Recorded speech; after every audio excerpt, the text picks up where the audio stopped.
Consecuencias, por Graham McNeill. Una historia de Warhammer 40.000. El agua fría se acumuló en una depresión en el centro del piso de piedra de la celda, antes de derramarse a través de la piedra agrietada hacia destinos desconocidos. A esta profundidad de la roca de la fortaleza de Hera, el agua goteaba desde el escarpado techo, se filtraba a través de miles de metros de duro granito del río que rugía a lo largo del valle de la Ponis en lo alto.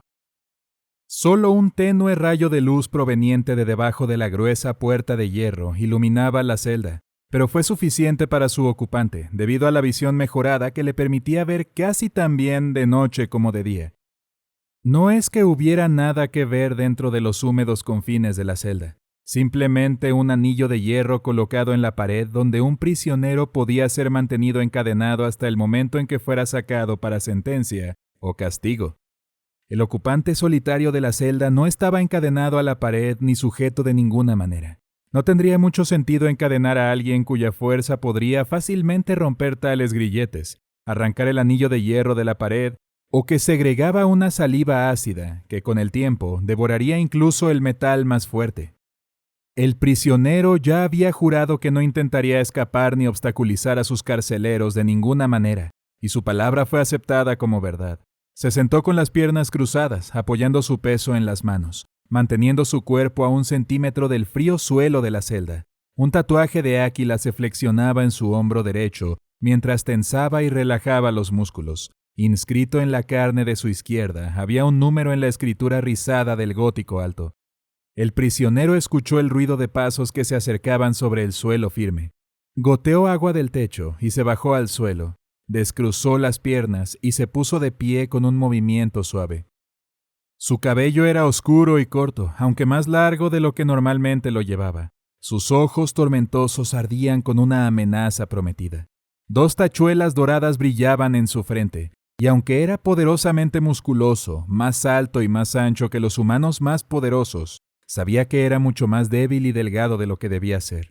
Una masa anudada de tejido cicatricial se retorcía sobre su vientre plano, más pálida que el resto de su piel, pero no era más que la mayor de una impresionante colección de cicatrices, heridas de batalla que cruzaban su piel formando una red macabra. Oyó el ruido de las llaves y la pesada puerta se abrió con un chirrido, derramando una luz cálida en la celda. Entrecerró los ojos brevemente, antes de que sus ojos se acostumbraran a la iluminación, y vio a un Liota vestido de azul, con ropas de carcelero y con una capucha oscura que le cubría el rostro. Detrás de él había 2 gigantes con armaduras de exterminador brillantemente pulidas y armas de asta con hojas doradas cruzadas sobre el pecho. Su mole llevaba el amplio corredor. La luz de las antorchas encendidas parpadeaba sobre las superficies de ceramita azul como serpientes ardientes. El prisionero se inclinó ante su carcelero y dijo: ¿Es hora ya? El Liota asintió. Estaba prohibido que alguien como él se dirigiera al prisionero, y le indicó que abandonara la celda. El prisionero inclinó la cabeza por debajo del nivel del dintel de piedra y se paró frente a los exterminadores, antes de marchar a través de los túneles iluminados por fuego hacia el destino que el maestro de los ultramarines había decretado para él. Mientras subía los toscos escalones del nivel de detención, Uriel Ventris volvió a preguntarse por el camino que lo había llevado a este lugar. 6 días antes, la forma maltrecha y cansada de la guerra del crucero de ataque ultramarín llegó cojeando hacia la joya azul de Macragge. Su piel acorazada parecía colgar suelta sobre su cuerpo, como una bestia hambrienta de comida y a punto de morir. El viaje a través de la disformidad desde Tarsis Ultra había durado casi 6 meses. Aunque al volver a entrar en el espacio real y calibrar los cronómetros de la nave con respecto a los cuerpos celestes locales, se observó que había transcurrido una dilatación del tiempo de 1 año y medio. Tales anomalías en el aparente flujo del tiempo mientras se viajaba a través del medio fluido del espacio de la disformidad no eran infrecuentes. Más bien, eran un precio aceptado a pagar por un método de viaje que permitía a una nave cruzar la galaxia sin pasar generaciones en el viaje. De hecho, una dilatación del tiempo relativamente menor fue notable dada la gran distancia recorrida por la nave. Tarsis Ultra se encontraba al norte de Segmentum Tempestus, mientras que Macragge orbitaba su estrella en el extremo oriental de Ultima Segmentum, a media galaxia de distancia. En los hangares delanteros de la nave, 3 cañoneras Thunderhawk estaban firmemente atadas a la cubierta. Una de ellas necesitaba urgentemente la atención de un tecnomarín y un equipo de servidores monotarea antes de volar de nuevo, por lo que fue despojada de su armamento y armadura. Él, aquí, un solitario marín espacial, se arrodilló en oración entre 2 filas paralelas de cadáveres cubiertos con sábanas de color azul cielo. Otro marín espacial con armadura negra y un yelmo con forma de calavera se encontraba al final de las filas de cuerpos, cantando un suave mantra a los caídos y pidiendo al emperador que guiara a cada hombre a su lado. Los cuerpos alineados a los lados de él eran los muertos de la 4ª compañía. El costo para los ultramarines por honrar una antigua deuda jurada por su primarca de ayudar a la gente de Tarsis Ultra en tiempos de necesidad. Ese precio era alto, terriblemente alto, pero era un precio que los ultramarines pagaban voluntariamente por el honor. El marín espacial arrodillado entre los cadáveres levantó la cabeza y se puso de pie suavemente. El capitán Uriel Ventris se golpeó 2 veces el puño en el peto en honor del guerrero a los caídos. Estos eran sus hombres, sus guerreros. Lo habían seguido a la batalla en Pavonis contra los traidores y un monstruoso dios estelar alienígena, y desde ahí a Tarsis Ultra, donde habían luchado con coraje y honor contra la aterradora amenaza de los depredadores extragalácticos conocidos como los tiránidos. Habían salvado Tarsis Ultra, pero habían pagado un alto precio de sangre por la victoria. Ahí, Uriel Ventris había luchado hombro con sus hermanos marines espaciales, los Mortificadores, un capítulo honorable cuyo linaje se remontaba al bendito Guilliman, pero cuyas doctrinas y estructura de creencias habían cambiado tan radicalmente que los hacía irreconocibles de su capítulo padre.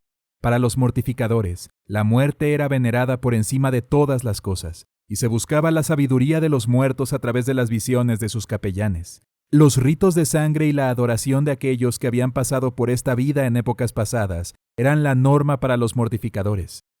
Y aunque inicialmente estaban aterrorizados por tal desviación de las páginas del Codex Astartes, Uriel había descubierto que tenía más en común con los guerreros de los Mortificadores de lo que quería admitir. No fue una revelación agradable. Astador, el capitán de los Mortificadores, lo había dicho mejor. Tú y yo somos ángeles de la muerte, Uriel. Pero le llevó muchos meses de dura lucha y decisiones más duras darse cuenta de la verdad de esto. A pesar de las protestas y la indignación del sargento Learchus, Uriel había seguido las búsquedas de visión de Astador. Y salió triunfante, donde una estricta adherencia al Códex los habría visto derrotados en las primeras etapas de la guerra. Atrapado entre 2 filosofías opuestas, Uriel tomó su decisión y encontró el equilibrio entre seguir el espíritu y la letra del Códex. Sabía que ese comportamiento lo distinguía entre sus hermanos, pero su antiguo capitán, Idaius, le había enseñado el valor de tales ideas y sabía en su corazón que había hecho lo correcto. Uriel miró a lo largo de la fila de cadáveres y sintió que un gran peso se posaba sobre él. Casi había muerto en el vientre de la nave colmena tiránida, un insidioso veneno alienígena que hacía que su sangre coagulara por todo su cuerpo. Solo la devoción de su más antiguo amigo y camarada, Pausanias, le había salvado la vida. El veterano sargento casi se desangra para salvar la vida de su capitán. La mayoría de las heridas que había sufrido en el conflicto habían sanado, aunque la masa de plascarne que sellaba la herida abierta en su torso era un dolor sordo y palpitante constante. Pero no había muerto, había triunfado, y gracias a su sacrificio y al de muchos otros, Tarsis Ultra se había salvado, aunque nunca volvería a hacer lo mismo. Uriel había visto lo suficiente en Ícar 4 para saber que una vez que un planeta estuviera infectado con la contaminación de estas viles criaturas, sería imposible eliminarlo para siempre. Los cuerpos habían sido preparados para su transporte a las criptas bajo la fortaleza de Hera. El capellán Clausel estaba realizando el fin de las cosas, y Selenius había quitado con reverencia las glándulas progenoides de los caídos. A su regreso a Macragge, cada hermano de batalla sería enterrado en su propio sepulcro, y el propio Uriel iría al santuario del primarca en el Templo de la Corrección y grabaría los nombres de los muertos en las losas de suave mármol negro con bordes de bronce, que corría a lo largo de la pared interior curva del santuario. El canto de Clausel llegó a un abrupto final, y Uriel se volvió hacia el capellán con rostro de calavera, reflexionando que tal vez los mortificadores no eran tan diferentes después de todo. ¿Acaso un capellán no era más que una visión de la muerte encarnada? El último rostro que vio un guerrero antes de abandonar este cuerpo mortal fue el del capellán, el guerrero que preparó su cuerpo antes de su viaje a los pasillos de los muertos. Saludó a Clausel con la cabeza y sintió un cambio tonal en las vibraciones que recorrieron el casco cuando los motores principales del barco se apagaron. La nave había alcanzado la órbita y estaban listos para descender a Macragge. Temor, humildad, un sentido de la historia que se remontaba a 10.000 años. Todos estos sentimientos y más inundaron el cuerpo de Uriel cuando entró una vez más al templo de la corrección. Recordó la última vez que puso un pie en este imponente edificio de mármol antes de partir hacia el mundo de Tarsis Ultra. Entonces no era más que un capitán recién probado, con el peso de su siguiente mando sobre sus hombros y una vida de servicio por delante. Todo parecía más sencillo en aquel entonces, antes de que la carga de elegir entrara en su vida. Como siempre, el templo estaba atestado de peregrinos y fieles, muchos de los cuales habían viajado más lejos que él para estar aquí. Muchas mujeres llevaban a sus bebés en pañales, y Uriel sabía que muchos de ellos habrían sido concebidos y nacidos durante la peregrinación a Macragge.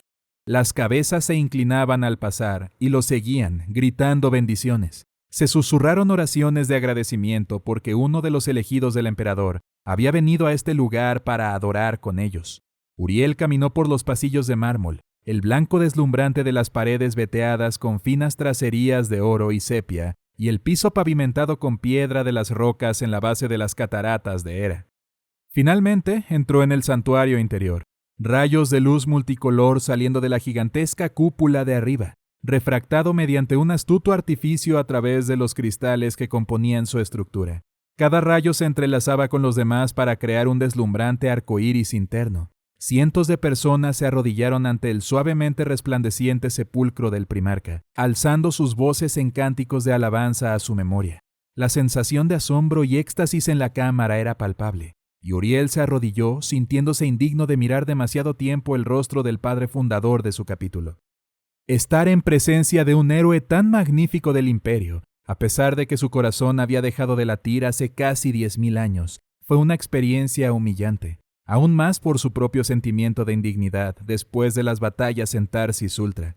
¿No había dejado de lado las enseñanzas de este guerrero legendario en favor de su propia iniciativa y los ritos primitivos de un adorador de la muerte? ¡Qué arrogancia! ¡Qué arrogancia! ¿Quién era él para dudar de la sabiduría de este héroe, que era descendiente de carne y hueso del mismísimo emperador? Perdóname, mi señor, susurró Uriel, porque no soy digno de tu amor.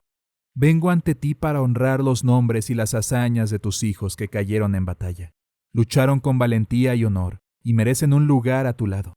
Concédeles el cese de sus dolores hasta que estén listos para renacer a tu imagen a través de los santos misterios de tu semilla genética.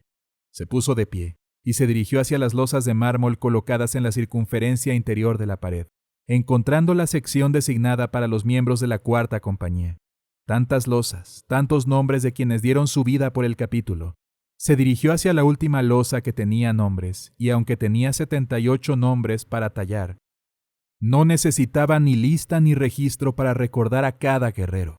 Cada rostro y nombre quedaron grabados indeleblemente en su memoria, e incluso si viviera para ver sus días como uno de los maestros del capítulo, nunca olvidaría a aquellos que habían muerto bajo su mando.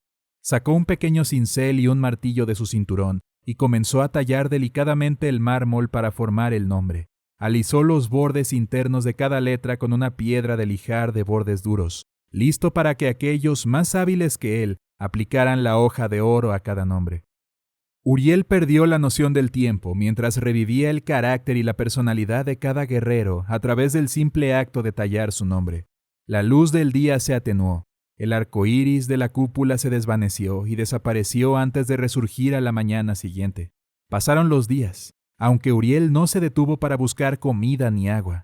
Los silotas encargados del cuidado y mantenimiento del templo le preguntaban a intervalos regulares si deseaba algo, pero eran despedidos con un breve movimiento de cabeza. Después de 3 días, dejaron de preguntar. Mientras el arco iris descendía lentamente por el aire hasta el suelo de piedra del templo en el 5.º día de la vigilia de Uriel, este alisó el último borde del nombre final. Le dolían los brazos por los movimientos precisos y minuciosos del tallado, pero estaba satisfecho con los resultados. Los 78 guerreros ahora seguirían siendo parte de la herencia del capítulo para siempre, y sintió su aceptación silenciosa de su vigilia, mientras la luz y el calor llenaban el templo.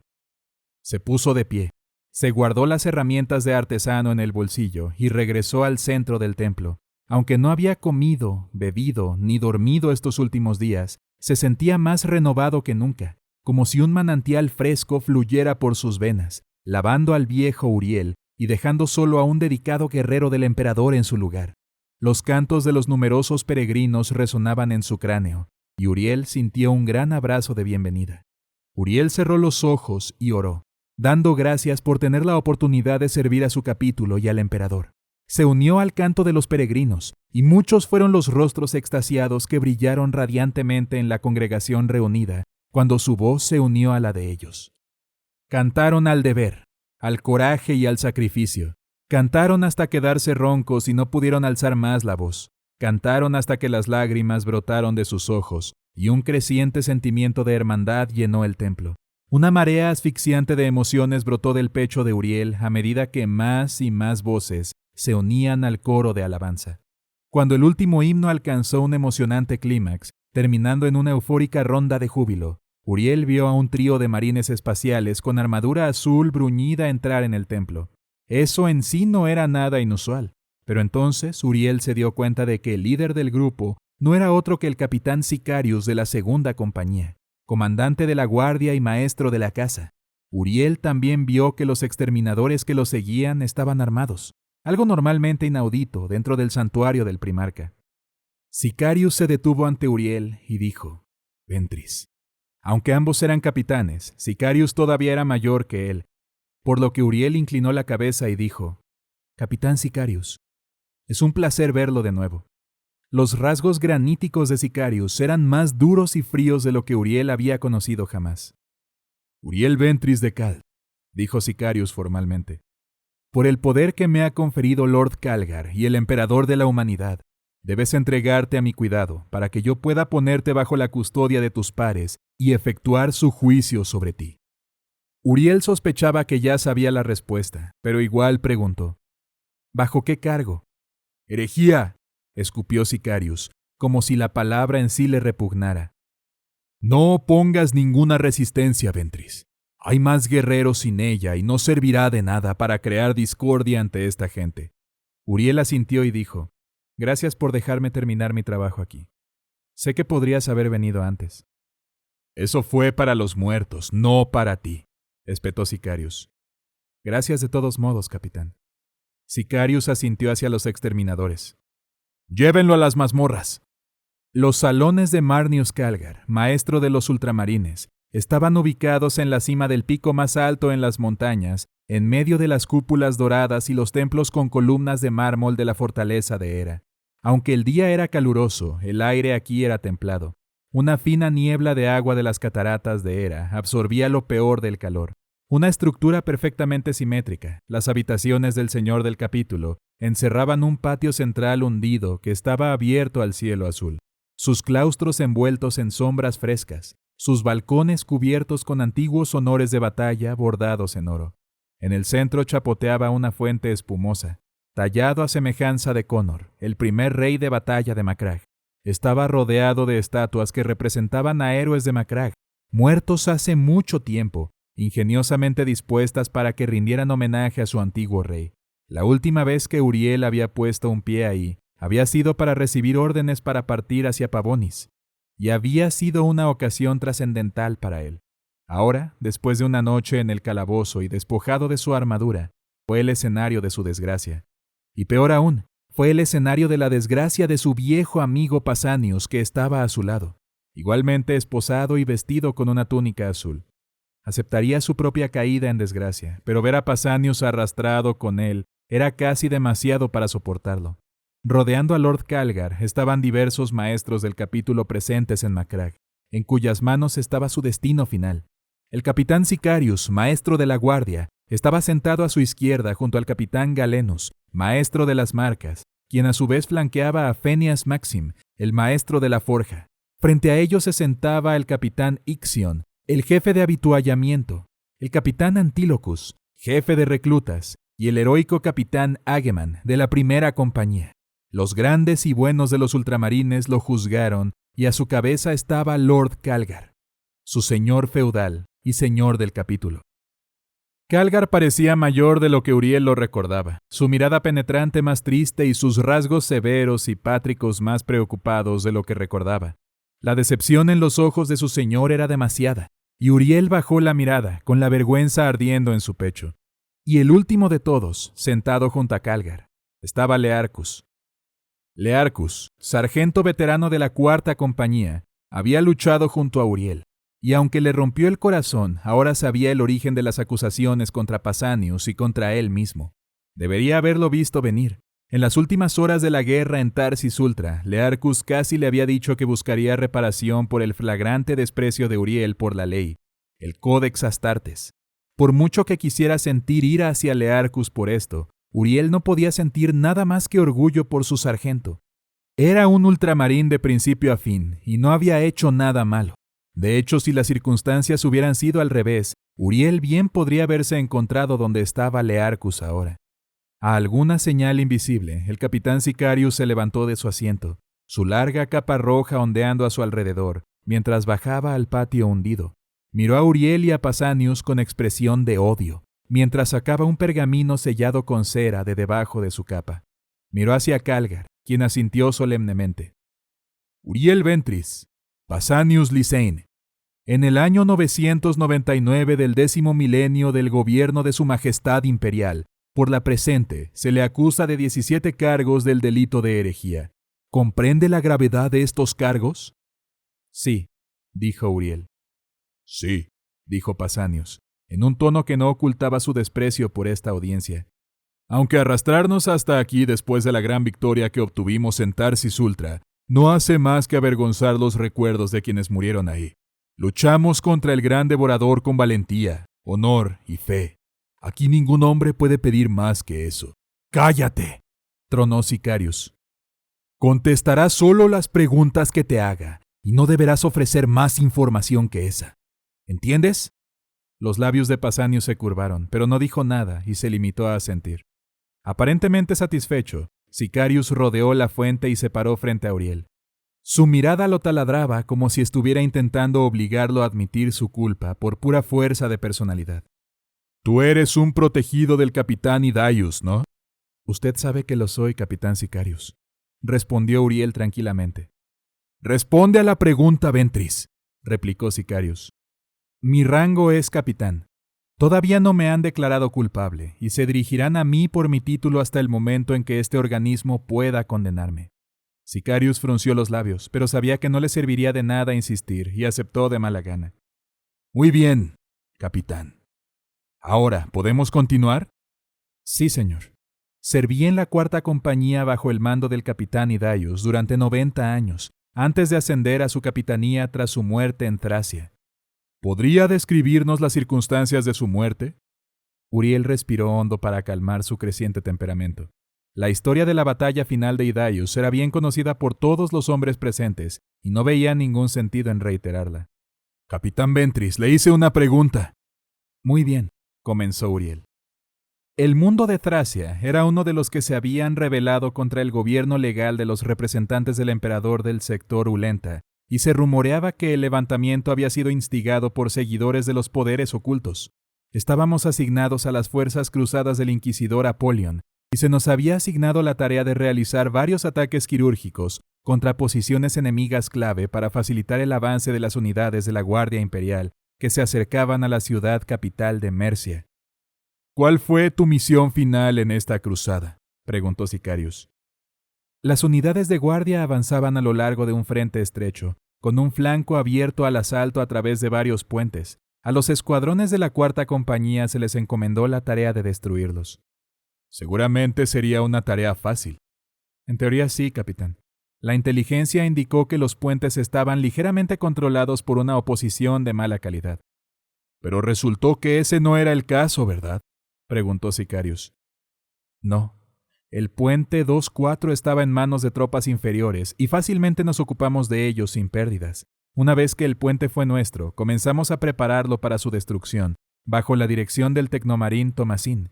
Que siempre sea recordado, entonó Phineas Maxim desde el borde del patio.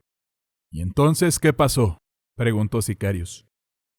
Mientras preparábamos el puente para su destrucción, el tiempo se deterioró notablemente y recibimos informes fragmentarios de que el enemigo avanzaba en nuestra dirección. En cuestión de minutos estábamos bajo el ataque de una fuerza de unidades enemigas del tamaño de un batallón que intentaban apoderarse del puente.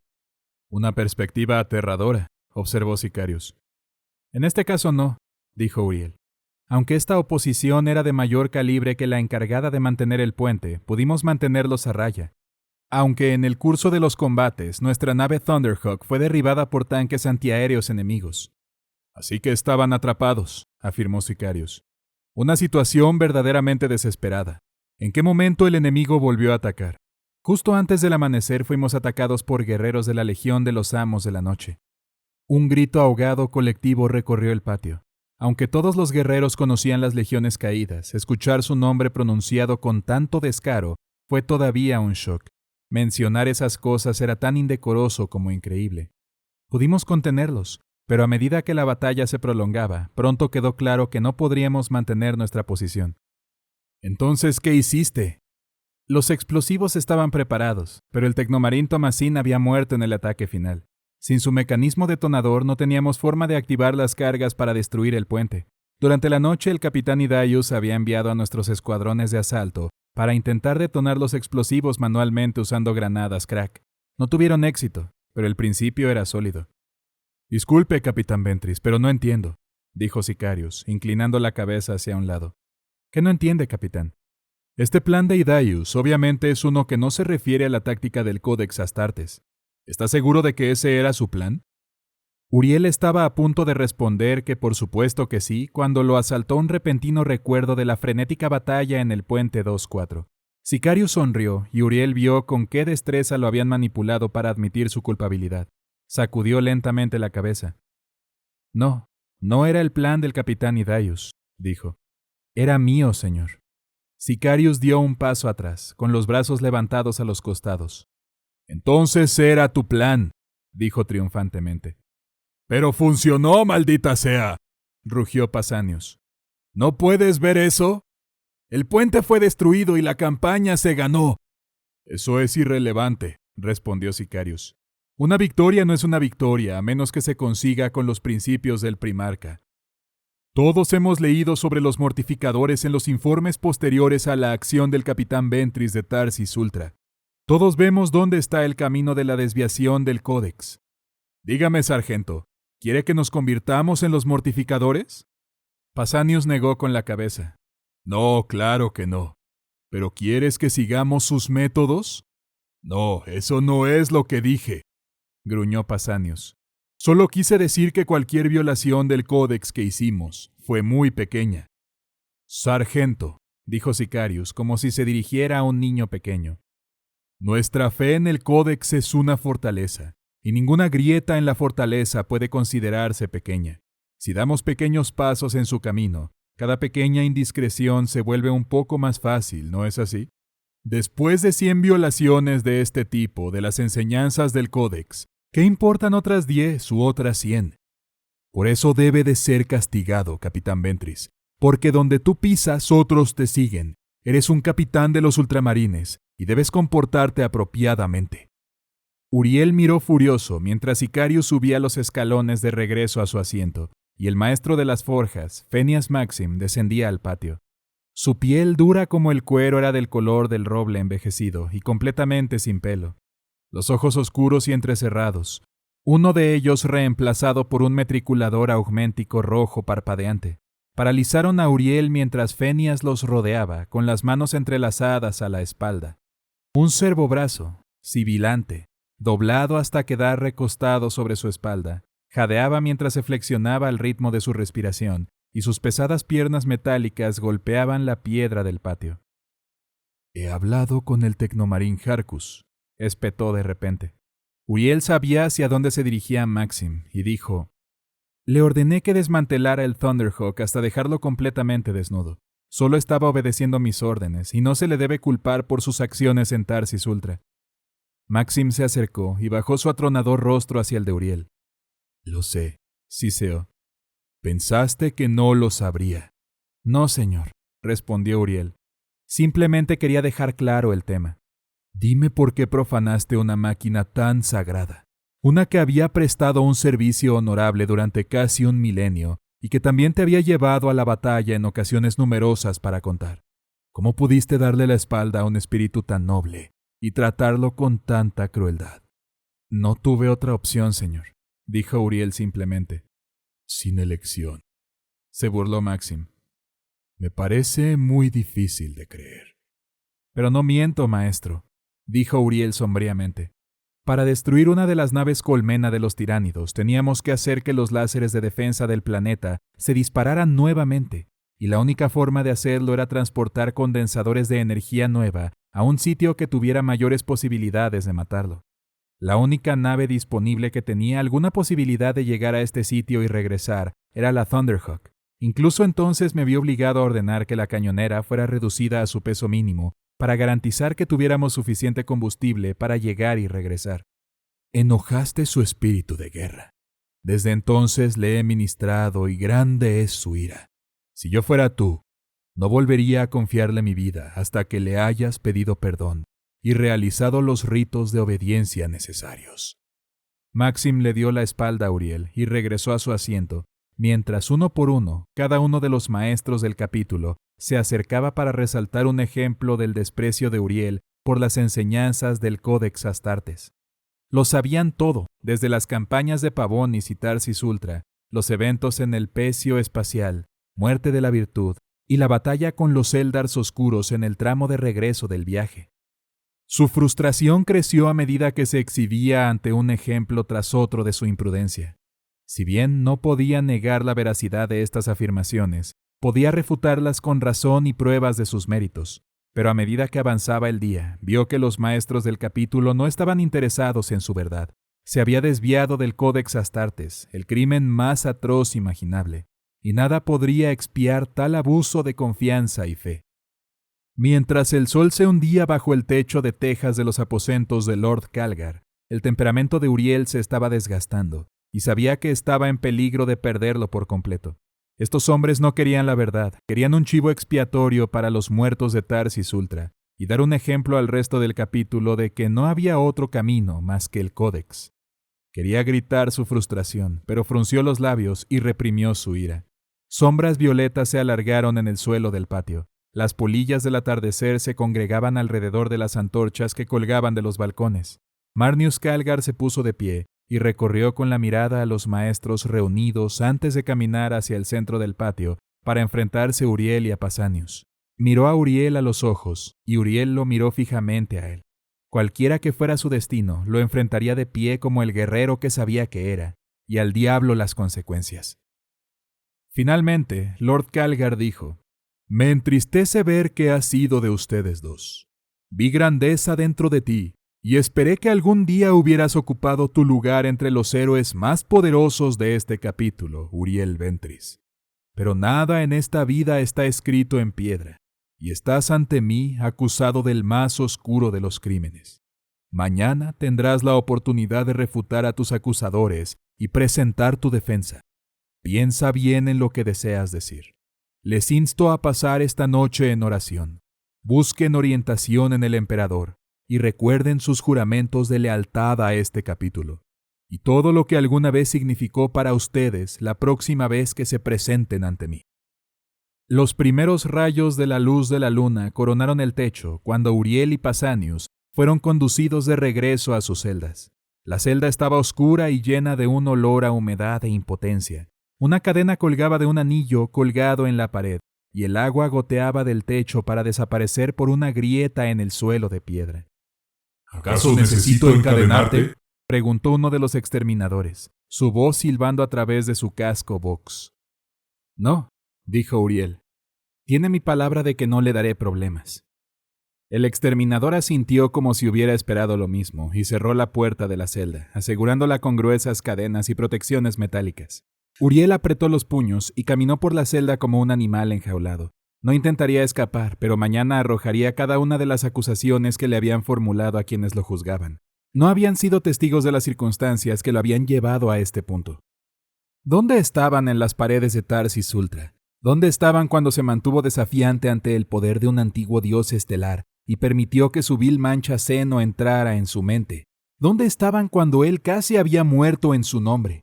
Sabía que estaba reaccionando con el corazón y no con la cabeza, pero no pudo evitarlo. La injusticia de todo esto lo enfermó y se desplomó en el suelo de la celda, escuchando el agua que goteaba y formulando lo que diría. Algunas horas más tarde, mientras yacía tendido en el suelo frío y húmedo, Uriel escuchó el suave ruido de pasos que se acercaban, pasos furtivos como los de un hombre temeroso de ser descubierto. Se acercaron, e incluso a través del espesor de las paredes de piedra y la puerta de hierro, el oído mejorado de Uriel pudo decir que quien se acercaba a su celda era un marín espacial. Se giró y se sentó de espaldas a la pared frente a la puerta. Las llaves sonaron y la puerta se abrió hacia adentro. Una figura encapuchada bloqueó la luz. La figura entró en la celda y se quitó la capucha. «Es bueno verle, Capitán Ventris», dijo una voz profunda, rica en edad y experiencia. ¿Capitán Hageman?, dijo Uriel, reconociendo la voz. Hageman era el capitán de la primera compañía, los veteranos, los mejores y más valientes del capítulo. Entre sus títulos estaba el de regente de ultramar, el hombre a quien el maestro de los ultramarines confió la seguridad de Macragge en su ausencia. Después de la muerte del capitán Invictus, héroe de la primera compañía que había muerto luchando contra los tiránidos de la flota enjambre Behemoth, Hageman había asumido el papel de reconstruir la compañía destruida. Solo ahora, 250 años después de su completa destrucción, recuperó toda su fuerza y el estandarte de Macragge se desplegó una vez más. Hageman había sido una inspiración para todos ellos durante el entrenamiento en Agiselus y durante su ascenso a las filas del Adeptus Astartes en la fortaleza de Hera. Su noble porte y su coraje de espíritu eran luces brillantes en medio de la oscuridad. ¿Qué podría querer de Uriel? Sí, respondió Hageman, extendiendo su mano. Valor y honor. Valor y honor, dijo Uriel, aceptando la mano de Hageman. Hageman se cruzó de brazos dentro de su bata y miró a su alrededor, con disgusto ante la desolación de la celda. Es humillante ver a un guerrero de tal coraje tratado así, dijo él. Escogió un momento extraño para venir a verme, capitán. ¿Qué está haciendo aquí? Vengo en nombre de Lord Calgar, Capitán Ventris. ¿Lord Calgar? No comprendo, señor. Sé todo sobre ti, Uriel, interrumpió Hageman. Seguí tu progreso durante todo Agiselus. Reconocí tu potencial y me alegré cuando fuiste seleccionado para venir a la fortaleza de Hera y convertirte en un ultramarín. Di gracias por la victoria en el mundo de Born y lloré contigo después del camino del hueso negro. Sé todo lo que hiciste mientras servías en los guardianes de la muerte, y sé por qué nunca hablarás de ello. ¿Por qué me está diciendo esto, señor?, preguntó Uriel, repentinamente cauteloso. Para que sepas que hablo la verdad, Uriel Ventris, explicó Hageman. Estás acusado del crimen más grave que un ultramarín puede cometer, y tu vida pende del más delgado de los hilos. Harías bien en prestar atención a mis palabras. Hageman cerró la puerta de la celda. Mucho depende de ello. El amanecer llegó claro y brillante sobre las montañas, proyectando largas sombras sobre las pálidas rocas y los bosques de las tierras altas. Una brisa fresca soplaba a lo largo del valle de Laponis, y Uriel sintió un curioso mareo mientras subía los desgastados escalones tallados en la roca que conducían a las cámaras de Marnius Calgar. A pesar de que los guardias armados lo escoltaban, su paseo era más ligero y su corazón no estaba nublado por la ira o el resentimiento. Ahora sabía lo que tenía que hacer, y con la elección tan clara ante él, no había más dudas ni incertidumbre. Le entristecía que Pausanias cayera en el mismo saco, pero poco podía hacer para evitarlo ahora. El capitán Hageman había hablado simple y claramente durante una hora, y Uriel quedó impresionado por su simple honestidad y la fuerza de sus palabras. Cuando terminó, le estrechó la mano al guerrero, muñeca con muñeca, y se despidieron. Hageman le deseó lo mejor y se fue, sin duda para llevar el mismo mensaje a Pausanias. Mientras subían las escaleras hacia su destino, una mirada al rostro de Pausanias le dijo a Uriel que había aceptado las palabras de Hageman y elegido el mismo camino. Uriel se sintió humillado por la lealtad de su camarada y logró esbozar una pálida sonrisa cuando llegaron a la explanada en lo alto de las escaleras y se acercaron al pórtico de múltiples columnas que conducía a los aposentos de Marnius Calgar. Pasaron entre los guardias exterminadores hacia el vestíbulo de sombras antes de salir una vez más al patio iluminado por el sol. Aunque los habían sacado de sus celdas con las primeras luces del día, los maestros del capítulo ya estaban reunidos, con sus capas ceremoniales de oficio sobre sus hombros y los laureles de juicio envueltos en sus cráneos. Ocuparon su lugar ante la estatua de Conor, frente a Lord Calgar, de pie en posición de descanso, con los brazos estirados a los costados. Los guerreros estaban armados. Se retiró del patio y ni un alma se movió hasta que resonó el eco de las puertas de bronce. Marnius Calgar bajó al patio para presentarse ante Uriel y Pausanias. Su ojo augméntico ardía de un rojo constante y sus rasgos eran ilegibles.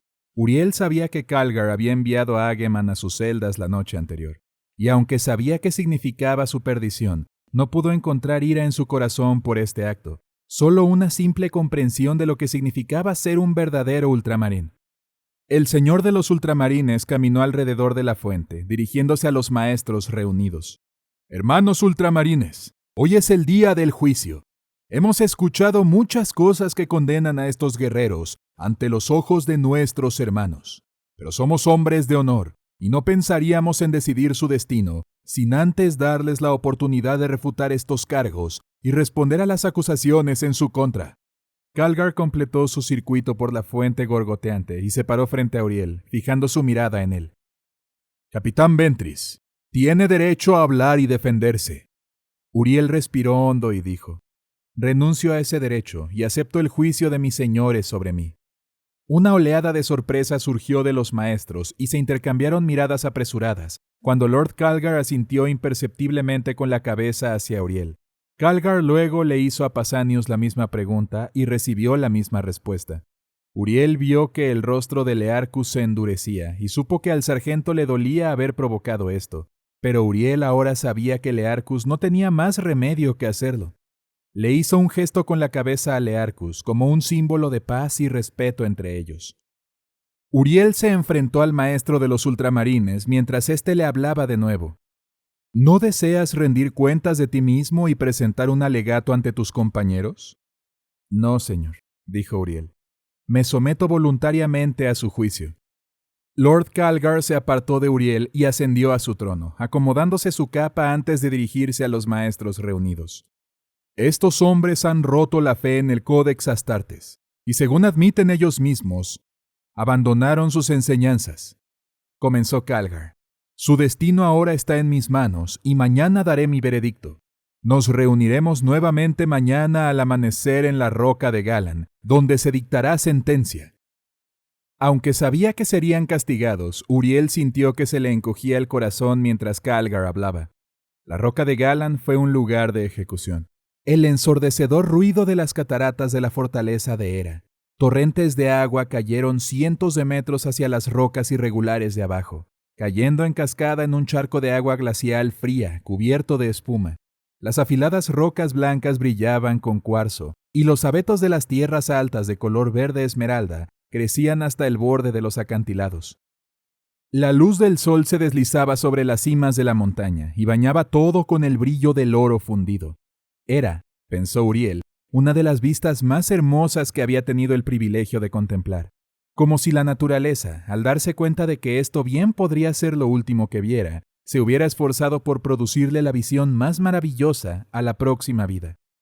Él y Pausanias marcharon en silencio detrás de los maestros del capítulo, con las cadenas quitadas y las armaduras almacenadas en el armero de la cuarta compañía. Ambos llevaban quitones negros sin adornos, y sus pies descalzos calentados por la tierra bañada por el sol. Ningún guardia acompañaba a la sombría columna. Aunque culpables, seguían siendo ultramarines, y afrontarían su destino con valentía y honor. El ascenso desde la fortaleza de Hera había durado 2 horas, y ahora se encontraban ante la roca de Galan, una losa angular de mármol negro que se alzaba desde el lado del valle. En la antigüedad, los criminales convictos eran arrojados a la muerte sobre las rocas, y fue en ese mismo lugar donde la espada de Robute Gilliman cortó la cabeza del rey traidor Galan, que había asesinado a su padre adoptivo con un veneno e intentó tomar el control de Macragge. Los maestros se reunieron al borde del acantilado. Un fino velo de agua empapó sus armaduras, y mientras se acercaba a ellos, Uriel sintió que la tela de su quitón se pegaba a su piel mientras se saturaba. Sin decir ninguna palabra, Uriel y Pausanias marcharon hacia la roca y avanzaron lentamente hacia el final. Uriel experimentó un momento de vértigo cuando perdió de vista el borde del acantilado de su visión periférica. La roca negra estaba resbaladiza bajo sus pies, pero supuso que no importaba mucho si se caía o no. Llegaron al final de la roca y se arrodillaron, la piedra dura y fría contra su piel. Uriel miró por encima del borde, la caída vertiginosamente alta y las rocas debajo manchadas indeleblemente con la sangre de los condenados. La sangre de Uriel pronto se uniría a la de ellos, y curiosamente, la idea no le preocupaba demasiado. Hageman había dejado claro lo que estaba en juego, y Uriel era lo suficientemente ultramarín como para captar la verdad de sus palabras y tomar la decisión correcta. Sintió una mano tomar su hombro y miró a Pausanias, su amigo y compañero de armas, que se mostró estoico, y miró hacia el valle saboreando la belleza de su entorno. No me arrepiento de nada de lo que hemos logrado, dijo Pausanias. Actuamos con valentía y honor, y ningún hombre puede pedirnos más que eso. Uriel sintió que se le oprimió el pecho y asintió, demasiado abrumado por la admiración para que su amigo pudiera hablar. Asintió al escuchar pasos detrás de él, inclinando la cabeza y cerrando los ojos mientras esperaba el empujón que lo enviaría en picada a la muerte. Sintió unos guanteletes blindados que se apoderaron de su quitón y escuchó la voz de Lord Calgar. Se ha dictado juicio verdadero contra ti y el Códex Astarte solo tiene un castigo para tus crímenes. Aunque son guerreros valientes y me duele perder a luchadores tan valientes como ustedes, no tengo otra opción en mi veredicto. Al igual que todos nosotros, yo también estoy obligado por el Códex, y se deben obedecer sus enseñanzas al sentenciarlos a muerte. El agarre sobre la túnica de Uriel se hizo más fuerte. Hay muchas maneras de alcanzar la muerte, muchas maneras de afrontar el destino. Desperdiciar una vida que aún puede traer retribución a los enemigos del emperador es un pecado en sí mismo. Por lo tanto, mi criterio es que estés sujeto a un juramento de muerte y lleves la luz del emperador a esa abominable región del espacio, donde muchos verdaderos guerreros han encontrado su fin, el ojo del terror. Te obligo a llevar tu fuego y acero a los lugares oscuros hasta que encuentres tu destino. Uriel permaneció inmóvil en la puerta de entrada, iluminada con antorchas, mientras los maestros del capítulo lo rodeaban, completamente vestido con su armadura. Con su espada de empuñadura dorada envainada a su costado, sintió una ligereza en su corazón que no había sentido en muchos meses. Aunque viajara al ojo del terror, esa región del espacio donde la locura y la corrupción de la disformidad se derramaban en el espacio real, era una sentencia de muerte tan segura como si los hubieran expulsado de la roca de Galan. Uriel sabía que de alguna manera eso era lo correcto. Pausanias estaba a su lado, también completamente blindado y con su habitual lanzallamas sujeto con fuerza a su brazo biónico plateado. El capellán Clausel leyó un antiguo tomo encuadernado en cuero con páginas con bordes dorados y el aroma a humedad de un libro que había permanecido sin abrir durante muchos siglos. Versos del libro de la deshonra, palabras que no se habían pronunciado en más de 6000 años. Fueron pronunciadas al compás de los pasos de los maestros, mientras eliminaban todo lo que los marcaba como ultramarines de sus armaduras y armas. El tatuaje de su compañía había sido quemado de la piel de su hombro izquierdo, y los símbolos del capítulo de los ultramarines habían sido pintados encima, dejando sus sombreras de un azul inmaculado. Se quitaron las águilas reales de su peto y cintura, y se quitaron los sellos de pureza y las insignias de honor, y se colocaron en una caja relicario de Sandarak.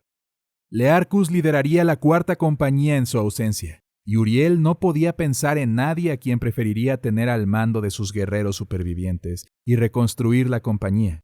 Marnius Calgar observó impasible cómo les quitaban las insignias de la armadura. Uriel sabía que Lord Calgar no quería tener nada que ver en esto, pero el señor del capítulo no tuvo más remedio que hacerles el juramento de muerte. Había sido eso, o un final ignominioso en las rocas al pie de las cataratas de Hera. Recordó las palabras de Ageman, dichas con voz tranquila y uniforme en su celda, como si se las estuvieran susurrando al oído incluso ahora. Ageman había hablado del gran y buen nombre de los ultramarines, un nombre que representaba la verdad, el coraje y la fe en el emperador. No existía ningún capítulo de marines espaciales más auténtico, y plantar cualquier semilla de duda al respecto en las mentes de sus propios guerreros era condenarlo con tanta seguridad como si fuera a abrazar a los poderes ruinosos. La fuerza de un capítulo procedía de su creencia en sí mismo, un poder que provenía de la fuerza de su señor del capítulo, y estaba encarnado en aquellos que designaba bajo su mando. El capítulo se mantuvo unido gracias a tal valor, y permitir que cualquier hombre lo socavara era erosionar los cimientos mismos de los ultramarines. Cada guerrero consideraba a sus superiores como encarnaciones del códex, y ver a un capitán hacer alarde de sus enseñanzas era invitar al desastre. Había que cortar la podredumbre de la disensión antes de que infectara a todo el capítulo y provocara la ruina de los ultramarines. No podría haber otra manera. La fuerza en la voz de Ageman había superado la amargura y la frustración que consumían a Uriel, y había visto las ramificaciones y sus métodos y acciones se generalizaran. Los ultramarines se convertirían en poco más que bandas errantes de guerreros, que aplicarían la venganza que consideraran apropiada a quien quisieran. En poco tiempo habría poco que los distinguiría de los renegados que alababan a los dioses oscuros. Y Uriel se vio atrapado por una visión horrible de un futuro donde los ultramarines empapados de sangre eran tan temidos y vilipendiados como aquellos que recorrieron el camino del caos. Ageman no les había ordenado a ninguno de los dos qué deberían hacer, sino que les había dejado elegir el camino correcto. Uriel sabía cuál debía ser esa elección, y aceptar el juicio de Lord Calgar y mostrar al capítulo que el camino elegido por los ultramarines era el verdadero camino. Deben aceptar el juramento de muerte para que el capítulo pueda seguir viviendo como siempre lo ha hecho. Por fin, Clausel cerró el libro e inclinó la cabeza, mientras Uriel y Pausanias pasaban junto a él hacia las puertas de la entrada. «Uriel, Pausanias», dijo Lord Calgar. Los dos marines espaciales se detuvieron y se inclinaron ante su antiguo maestro. «El emperador va con ustedes. Mueran bien». Uriel asintió cuando las puertas se abrieron. Él y Pausanias entraron en el crepúsculo púrpura del atardecer. Los pájaros cantaban y la luz de las antorchas parpadeaba en las altas torres de la muralla exterior de la fortaleza de Hera.